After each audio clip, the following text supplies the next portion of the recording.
여러분, 지금 이 화면 속 노파가 누구인지 아십니까?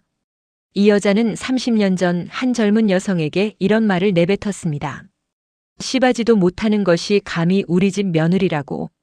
온 동네가 다 들릴 만큼 큰 목소리로 부끄러움 하나 없이 당당하게. 그런데 지금 이 노파는 같은 며느리가 운영하는 요양원의 일반 환자로 입소해 있습니다. 며느리는 그녀를 때리지 않았습니다. 굶기지도 않았습니다. 그저 규칙대로 했을 뿐입니다. 냉정하게, 철저하게, 합법적으로. 그리고 어느 날 아침 치매로 정신이 오가락가락하는 이 노파는 며느리의 바짓가랑이를 붙잡고 울부짖었습니다. 며느라가 내가 잘못했다. 배가 고프다. 추워 죽겠다. 여러분, 오늘 이 이야기는 복수에 관한 이야기가 아닙니다.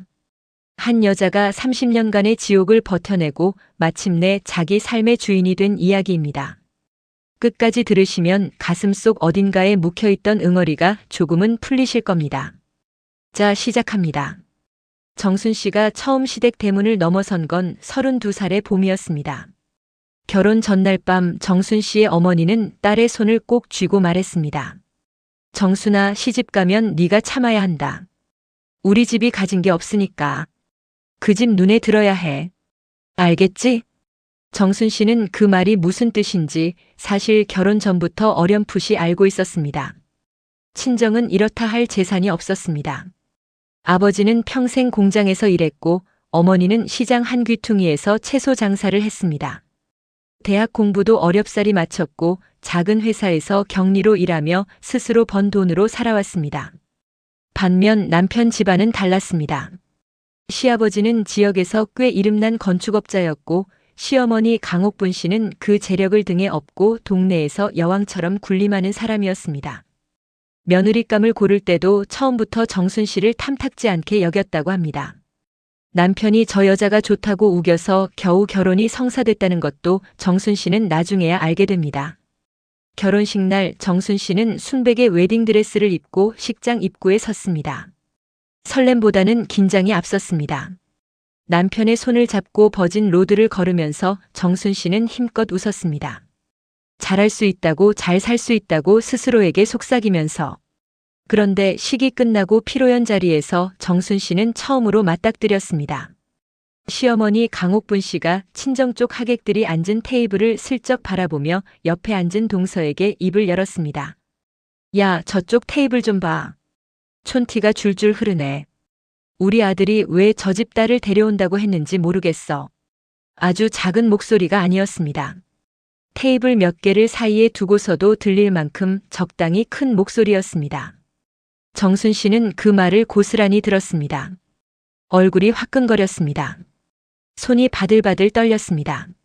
하지만 결혼식 날 울 수는 없었습니다. 정순 씨는 그날 밤 이불 속에서 혼자 눈물을 삼켰습니다. 괜찮아. 처음이라 그런 거야. 시어머니도 나를 알아가면 달라지시겠지. 하지만 달라지지 않았습니다. 시간이 지날수록 상황은 더 나빠졌습니다. 신혼집은 시댁 바로 옆동이었습니다. 문을 열면 시어머니 집이 보이는 구조였지요. 시어머니 강옥분 씨는 매일 아침 문을 두드렸습니다. 아니, 두드린다기보다는 열었습니다. 결혼 전부터 가지고 있던 열쇠를 내놓지 않았거든요. 며느리, 아침밥은 했어? 우리 아들 밥은 제대로 먹였어? 정순 씨가 아침 7시에 눈을 비비며 나오면 시어머니는 이미 부엌을 휘젓고 있기 일쑤였습니다. 이게 뭐야, 국이 이렇게 싱거워? 우리 아들 입만 모르는 거야?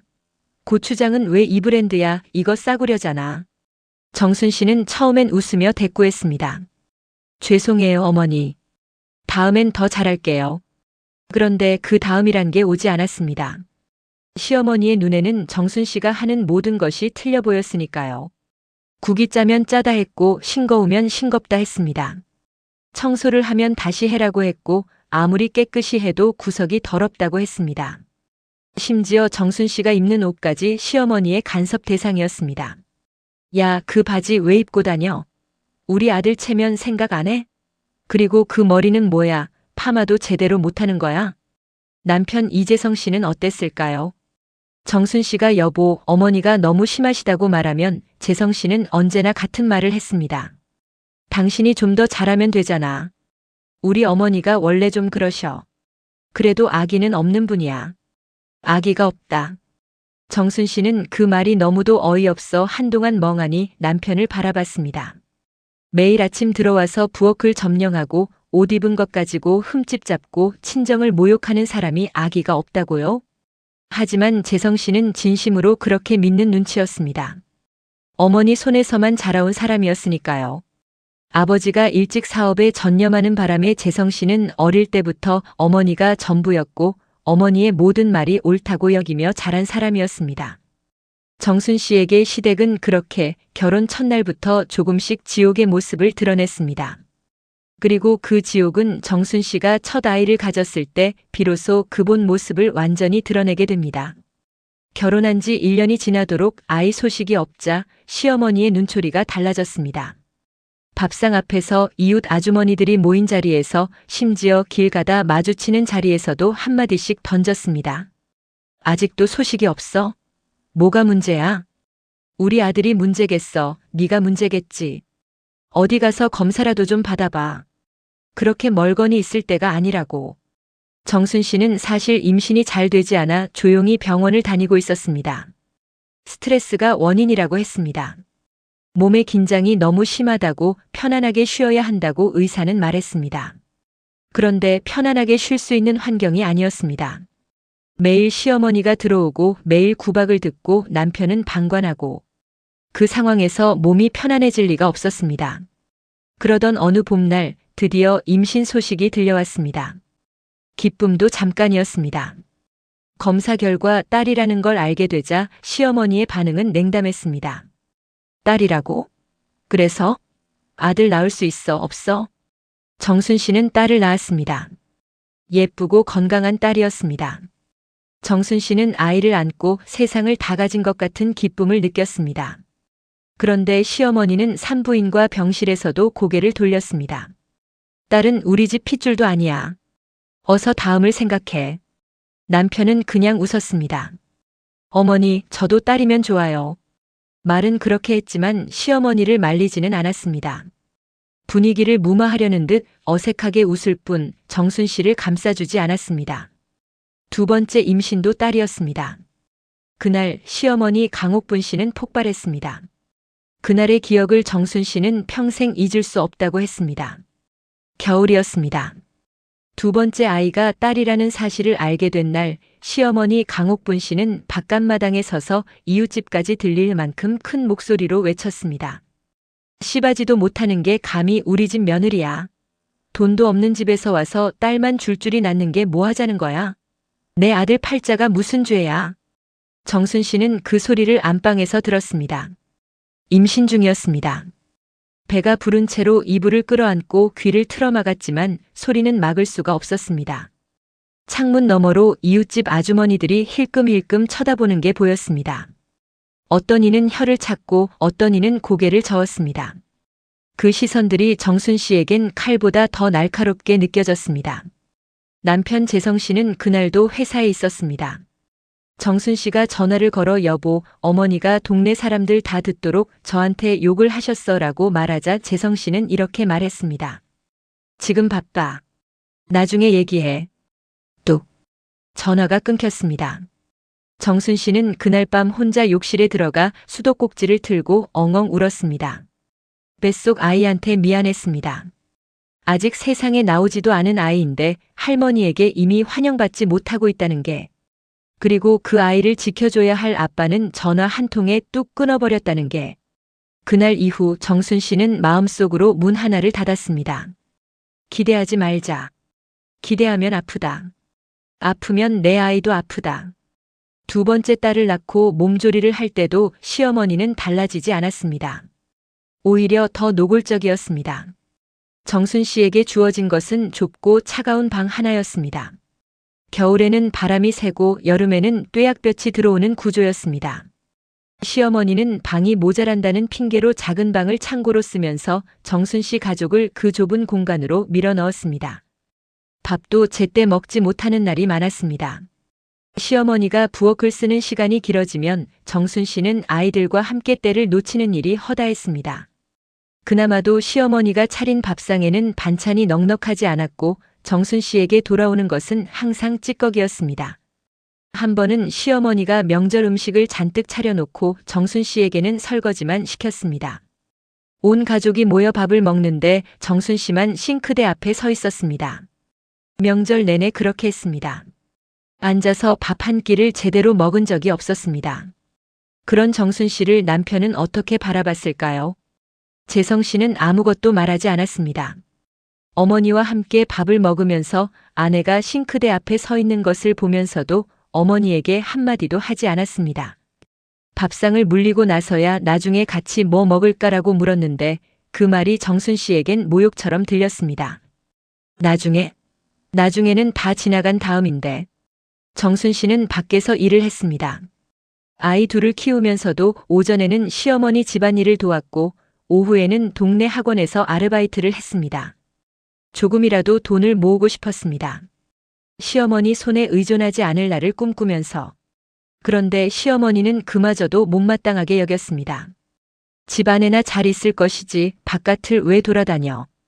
우리 아들 창피하게. 학원이라고. 거기서 얼마나 번다고. 그 시간에 집안일이나 해. 정순 씨는 말대꾸를 하지 않았습니다. 시어머니의 눈을 피해 틈틈이 일을 했고 번 돈을 아무도 모르게 적금에 넣었습니다. 아이들 이름으로 통장을 하나씩 만들었습니다. 그 돈이 언젠가 자신과 아이들의 탈출 티켓이 되어줄 거라는 걸 정순 씨는 막연하게나마 알고 있었습니다. 시간이 흘렀습니다. 정순 씨의 두 딸은 쑥쑥 자랐습니다. 첫째는 공부를 잘했고 둘째는 그림을 잘 그렸습니다.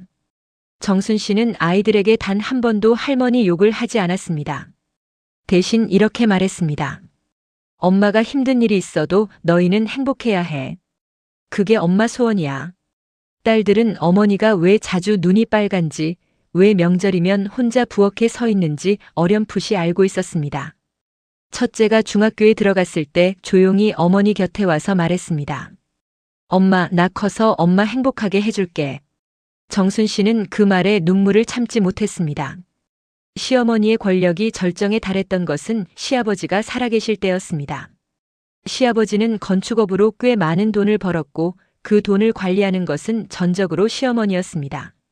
시어머니는 돈을 쥐고 있는 한 온 집안이 자신의 손아귀 안에 있다고 믿었습니다. 그런데 시아버지가 돌아가시면서 상황이 조금씩 달라지기 시작했습니다. 시아버지 사후 재성 씨는 어머니에게서 받은 돈으로 사업을 시작했습니다. 처음 몇 년은 잘 됐습니다.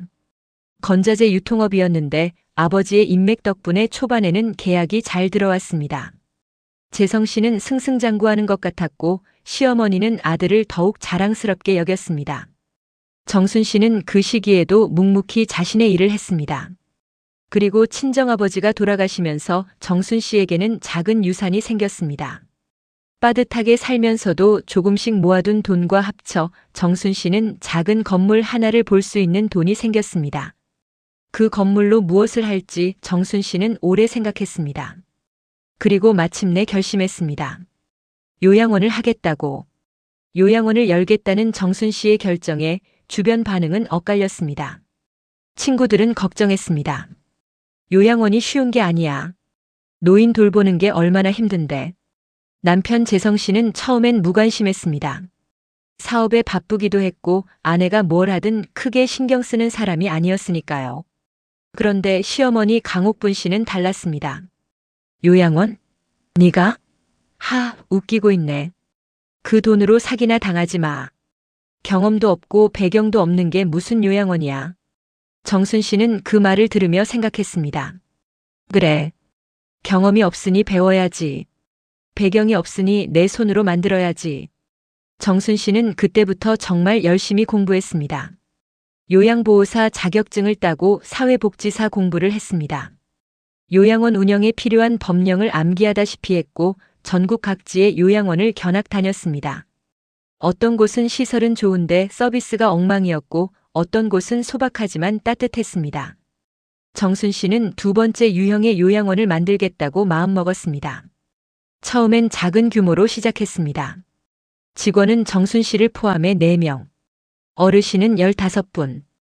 시설이 화려하진 않았지만 정순 씨는 한 가지 원칙을 세웠습니다. 이분들은 누군가의 부모님이다. 내 가족처럼 대한다. 그 원칙 하나로 정순 씨의 요양원은 서서히 입소문을 탔습니다. 어르신들이 여기 원장님이 참 좋다고 했고 가족들이 부모님을 여기 모시면 안심이 된다고 했습니다.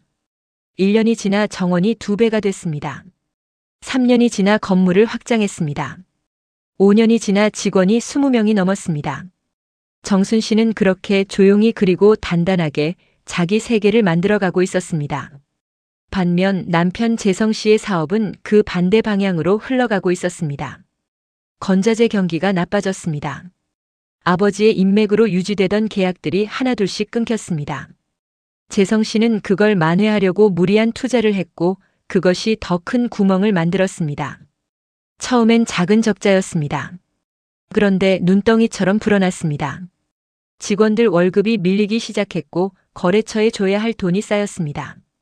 재성 씨는 어머니에게 손을 벌렸지만 시어머니는 이미 아들을 위해 쓸 돈이 많지 않았습니다. 시아버지 사후 재산이 생각보다 빠르게 소진된 탓이었습니다. 정순 씨는 그 과정을 지켜봤습니다. 개입하지 않았습니다. 왜냐하면 정순 씨도 이제는 알았으니까요. 재성 씨의 사업 문제는 재성 씨가 해결해야 한다는 것을. 그리고 그 문제는 처음부터 정순 씨의 돈이 투입되어서는 안 된다는 것을. 정순 씨는 사업 초기 남편이 당신 돈 좀 빌려줘. 이번 한 번만. 사업이 좀 풀리면 갚을게라고 했을 때 조용히 거절했습니다. 여보, 나도 사업하는 사람이야. 내 돈은 내 사업에 써야 해. 이해해줘. 재성 씨는 그 말에 어처구니가 없다는 표정을 지었습니다. 예전에 정순 씨라면 그 표정 하나에 무너졌을 겁니다. 미안하다며 알겠다며 어떻게든 방법을 찾아줬을 겁니다. 그런데 이번엔 달랐습니다. 정순 씨는 그냥 돌아서서 자기 방으로 들어갔습니다. 그 무렵 시어머니에게 변화가 찾아왔습니다. 치매였습니다. 처음엔 작은 것들이 이상했습니다. 아침에 밥을 먹고 나서 밥 먹었냐고 묻는다든가 손녀 이름을 자꾸 헷갈린다든가. 그러다 점점 증상이 심해졌습니다. 길을 잃고 동네를 헤맸고 밤에 괴성을 지르기도 했습니다. 예전에 그렇게 당당하고 거침없던 그 여자가 이제는 낯선 방 안에서 두리번거리며 여기가 어디야를 되풀이하게 된 것입니다. 재성 씨는 어머니를 모시고 살겠다고 했습니다. 하지만 현실적으로 쉽지 않았습니다. 사업은 무너지고 있었고 본인도 정신적으로 한계에 달해 있었습니다. 그러던 어느 날 밤 재성 씨가 정순 씨에게 말했습니다. 당신 요양원 하잖아. 우리 어머니 거기서 좀 봐줄 수 없어? 그래도 시어머니잖아. 정순 씨는 그 말을 듣는 순간 이상하게도 마음이 고요해졌습니다. 30년 동안 기다려온 순간이 이런 식으로 오는구나. 정순 씨는 아무 말도 하지 않고 자리에서 일어났습니다. 그리고 서랍에서 봉투 하나를 꺼내 테이블 위에 올려놓았습니다. 이혼 서류였습니다. 여보, 이게 뭐야? 재성 씨의 얼굴이 굳었습니다. 이혼 서류야. 나 오늘부로 당신과 끝낼 거야. 갑자기 이게 무슨 소리야? 지금 어머니 일로 힘든 상황인데. 어머니 일로 힘드니까. 당신이 힘들 때만 내가 생각나니? 내가 힘들 때는 뭐 했어? 재성 씨는 입을 닫았습니다. 30년이야. 30년 동안 당신 어머니한테 당한 것, 당신한테 외면당한 것. 나 기억 다 해. 하나도 잊지 않았어. 그래서 이혼하겠다고. 지금 우리 어머니 상황이 어떤데? 어머니 요양원에 모셔줄게. 재성 씨가 멈췄습니다. 다만 공짜는 없어. 당신 퇴직금 정당하게 압류해서 비용 청구할 거야. 법대로. 규정대로. 그 말을 하는 정순 씨의 목소리는 떨리지 않았습니다. 30년을 기다려온 사람의 목소리는 이렇게 단단한 것이었습니다. 시어머니 강옥분 씨가 정순 씨의 요양원에 입소한 것은 가을이었습니다. 입소 첫날 정순 씨는 직접 강옥분 씨를 맞았습니다. 원장 가운을 입고 직원들과 함께.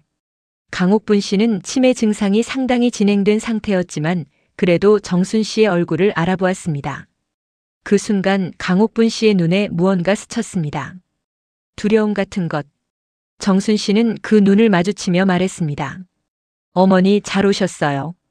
저희 요양원에서 잘 모시겠습니다. 목소리는 차갑지 않았습니다. 따뜻하지도 않았습니다. 그저 원장의 목소리였습니다. 직원들에게도 정순 씨는 따로 당부했습니다. 저분은 제 시어머니세요. 하지만 특별 대우는 없어요. 우리 요양원의 모든 규칙은 공평하게 적용됩니다. 그게 다예요. 직원들은 알겠다고 했고 그 약속은 지켜졌습니다. 요양원에는 규칙이 있었습니다.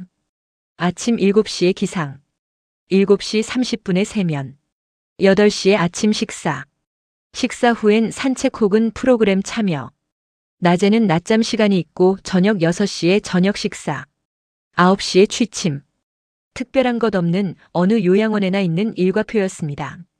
그런데 강옥분 씨에게 그 규칙은 생소했습니다. 평생 자기가 원하는 시간에 일어났고 자기가 원하는 것을 먹었고 자기가 하고 싶은 말을 거침없이 했던 사람이었으니까요. 강옥분 씨는 처음엔 저항했습니다. 나 일찍 일어나기 싫어. 내가 왜 7시에 일어나야 해? 직원이 말했습니다. 어머니 규정이에요. 아침 식사 시간을 지키셔야 해요. 나한테 왜 이래?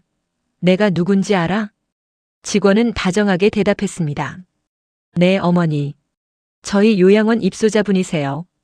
모든 분들께 동일하게 적용되는 규정이에요. 강옥분 씨는 원장실을 찾아왔습니다. 정순 씨는 의자에 앉아 서류를 보다가 고개를 들었습니다. 강옥분 씨의 눈이 흔들렸습니다. 예전처럼 호통을 치려고 입을 열었습니다. 그런데 이상하게 그 입이 닫혔습니다. 그 작은 방에서 정순 씨는 원장이었습니다. 이 건물에, 이 공간에 그 모든 규칙의 주인이었습니다. 어머니, 불편하신 점이 있으세요? 정순 씨의 목소리는 여전히 원장의 목소리였습니다. 강옥분 씨는 뭔가 말하다가 그냥 나갔습니다. 시간이 흐르면서 강옥분 씨의 치매는 더 깊어졌습니다. 낮과 밤이 바뀌는 날이 생겼고 가끔은 자기가 젊은 시절인 줄 알고 행동하기도 했습니다. 어느 날은 복도에서 정순 씨를 보며 야, 너 거기서 하고 외쳤습니다. 30년 전처럼 본능이 남아있는 것처럼. 하지만 정순 씨는 흔들리지 않았습니다. 어머니, 제가 원장이에요. 무슨 일이세요? 강옥분 씨는 정순 씨의 눈을 마주치다가 천천히 뒷걸음쳤습니다. 어느 날 오전 강옥분 씨가 식당에서 밥을 먹다가 음식을 바닥에 쏟았습니다. 치매 환자들에게는 흔한 일이었습니다. 직원이 다가가 조용히 치우고 새 음식을 가져다 드렸습니다. 강옥분 씨는 잠시 멍하니 있다가 울기 시작했습니다. 내가 왜 이래? 내가 왜 이렇게 됐어? 직원이 손을 잡아줬습니다. 어머니 괜찮아요. 다시 드세요. 그때 멀리서 정순 씨가 그 장면을 봤습니다. 감정이 올라왔습니다. 그런데 그 감정이 뭔지 정순 씨도 처음엔 몰랐습니다. 측은함인지 통쾌함인지 아니면 그 둘이 뒤섞인 무언가인지. 정순 씨는 그냥 사무실로 돌아왔습니다. 가장 큰 장면은 입소한 지 2달쯤 됐을 때였습니다. 강옥분 씨는 그날 유독 상태가 나빴습니다. 낮에도 밤이라고 우기며 이불을 뒤집어 쓰려 했고 밥도 거의 먹지 않았습니다. 저녁 무렵 복도를 헤매다가 마주친 정순 씨의 바짓가랑이를 붙잡았습니다. 그리고 울부짖었습니다. 며느라가 나야. 나 여기 있어. 배가 고파. 추워. 나 어떡해. 내가 잘못했어. 내가 잘못했다고. 정순 씨는 잠깐 멈췄습니다. 30년 전 저를 굶기고 차가운 방에 가뒀던 그 여자가 지금 똑같은 말을 하고 있었습니다. 배고프다고, 춥다고, 잘못했다고. 기억이 남아있는 건지 아니면 그냥 본능이 그 말을 내뱉게 하는 건지. 정순 씨는 알 수 없었습니다. 다만 그 바짓가랑이를 잡은 손이 너무도 앙상하게 느껴졌습니다. 정순 씨는 직원을 불렀습니다. 어머니 방으로 모셔드려. 저녁 식사 챙겨드리고. 그게 다였습니다. 정순 씨는 돌아서서 걸었습니다. 복도 끝까지 걸어가서 비상구 계단에 앉았습니다. 그리고 한참 동안 아무것도 하지 않았습니다. 그날 밤 정순 씨는 두 딸에게 전화를 걸었습니다. 엄마야. 오늘 할머니 좀 힘드셨어. 첫째 딸이 물었습니다. 엄마는 괜찮아? 응, 엄마는 괜찮아. 그것이 사실이었습니다. 30년 묵은 무언가가 그날 그 계단에서 조용히 내려앉았습니다. 분노는 아니었습니다. 슬픔도 아니었습니다. 그냥 오랫동안 꽉 쥐고 있던 손이 천천히 펴지는 것 같은 느낌.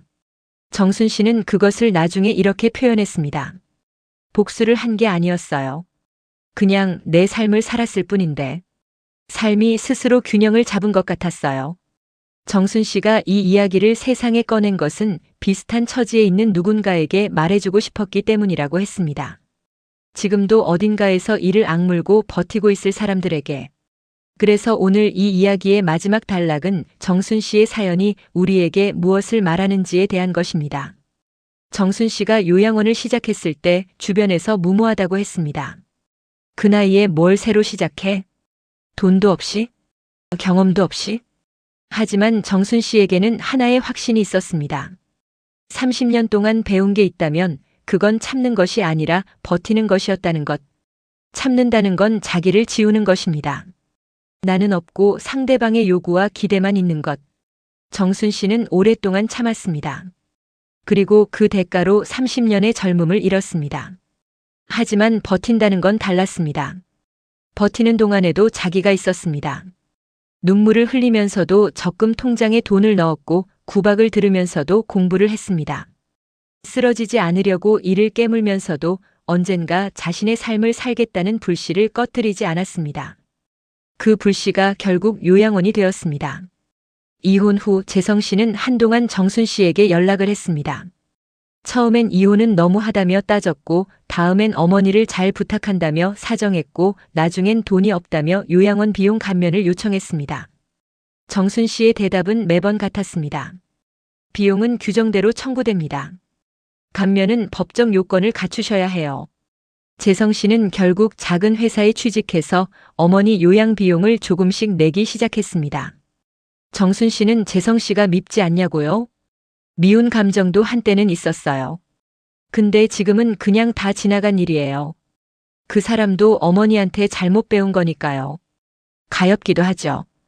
그 말에는 분노도 없었고 동정도 없었습니다. 그냥 사실을 말하는 사람의 담담함이 있었습니다. 강옥분 씨는 지금도 정순 씨의 요양원에 있습니다. 치매는 더 깊어졌고 이제는 정순 씨가 누군지도 잘 모르는 날이 더 많습니다. 그래도 가끔 상태가 좋은 날이면 알아봅니다. 그런 날이면 강옥분 씨는 말없이 고개를 숙입니다. 눈을 마주치지 않습니다. 정순 씨도 특별히 말을 걸지 않습니다. 그냥 직원들이 잘 돌보고 있는지 확인하고 나옵니다. 저는 복수를 한 게 아니에요. 복수는 상대방을 해치는 거잖아요. 저는 그냥 제 일을 했을 뿐이에요. 그리고 그 일이 이렇게 연결됐을 뿐이고요. 두 딸은 이제 다 자랐습니다. 첫째는 결혼해서 아이가 둘이고 둘째는 회사에서 디자이너로 일합니다. 두 딸 모두 어머니 정순 씨를 세상에서 가장 존경한다고 말합니다. 첫째 딸이 한 인터뷰에서 말했습니다. 엄마가 힘들었다는 거 알았어요. 어릴 때부터. 근데 엄마는 한 번도 우리한테 그걸 짐으로 얹지 않았거든요. 그냥 묵묵히 했어요. 그게 제일 대단한 것 같아요. 정순 씨는 그 말을 전해 듣고 이렇게 말했습니다.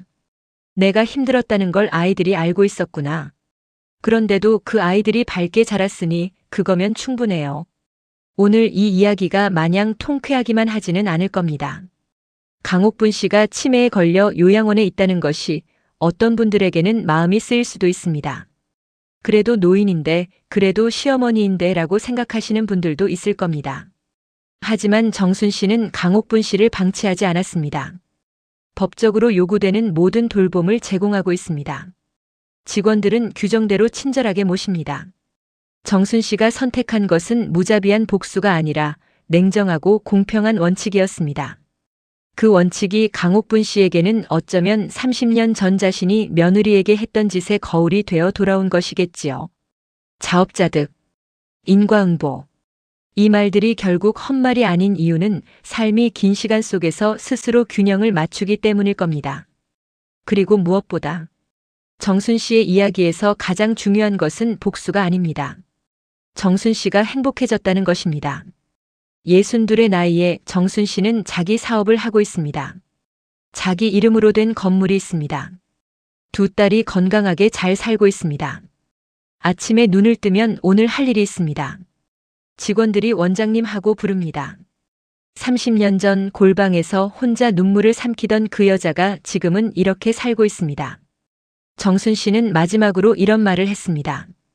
지금 어딘가에서 저처럼 버티고 있는 분들이 계실 거예요. 한 발짝도 못 나가겠다, 숨이 막힌다 싶은 분들이요. 그분들께 말씀드리고 싶어요.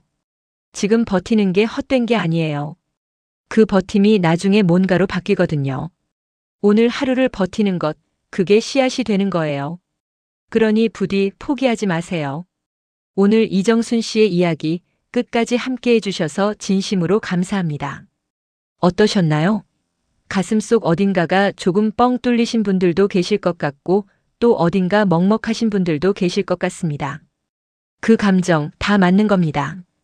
이 이야기는 그렇게 복잡한 감정을 담고 있으니까요. 한 가지만 기억해 주셨으면 합니다. 삶은 생각보다 긴 이야기입니다. 지금 어떤 장면에 있느냐가 전부가 아닙니다. 아직 쓰이지 않은 장이 남아 있습니다.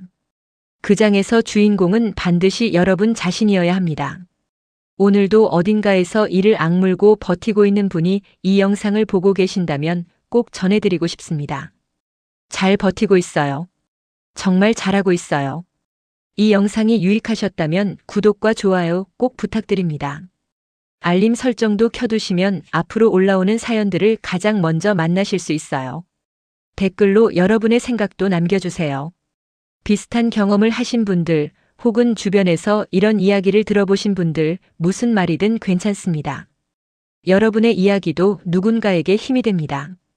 다음 이야기로 곧 돌아올게요. 감사합니다.